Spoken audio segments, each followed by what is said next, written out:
Hi friends, egg curry చేద్దామని vegetables తీసుకోవడానికి వచ్చాం. మా త్రిలోక్ వైట్ కవర్లో నుండి బ్లాక్ కవర్లోకి చేంజ్ చేస్తున్నాడు, గేట్ దగ్గర అలో చేయరు అని. పేమెంట్ చేసేసాక దారిలో అరవింద్ బుక్స్ కొన్నాడు.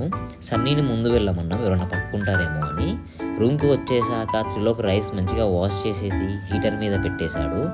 నేను వెజిటేబుల్స్ని ఒక బౌల్లోకి తీసుకొని వాటిని మంచిగా వాష్ చేసి నాకున్న టాలెంట్తో టమాటోస్ని ఫాస్ట్గా కట్ చేసేసాను. త్రిలోక్ కూడా కొంచెం హెల్ప్ చేశాడు ఆనియన్ పీల్ తీయడానికి, లేట్ అవుతుంది అని. ఇక ఫైనల్గా నేను పచ్చిమిర్చి కొత్తిమీర కట్ చేసి పక్కకు పెట్టేసుకున్నాను. ఈలోపు ఎగ్ వైట్స్ని ఫ్రై చేసేసాను నేను. నెక్స్ట్ అరవింద్ వచ్చాడు కుకింగ్ చేయడానికి. వాడుకున్న స్కిల్స్తో అటు ఇటు గంటను తిప్పుతూ కర్రీలో సాల్ట్ ఎక్కువ వేసేసాడు. నెక్స్ట్ టమాటోస్ వేసాడు ప్యాన్లో, వాటిని మంచిగా బాయిల్ చేసేసి లాస్ట్లో కొన్ని వాటర్ పోసాడు త్రిలోక్ చాలా కష్టపడ్డాడు ఇవాళ. 3 times ఎగ్ బాయిల్ చేశాడు, మంచి అవ్వలేదని. లాస్ట్లో ఎగ్స్ వేసేసి కొంచెం అట్లా కలుపుకొని కొత్తిమీర వేసేసాడు. ఇక కర్రీ టేస్ట్ ఎలా ఉంటుందో అనుకున్నా. అరవింద్ కొంచెం టేస్ట్ చేసి సూపర్ ఉందన్నాడు. లైక్ అండ్ సబ్స్క్రైబ్ చేయడం మాత్రం మర్చిపోకండి. నెక్స్ట్ వీడియోలో మళ్ళీ కలుద్దాం.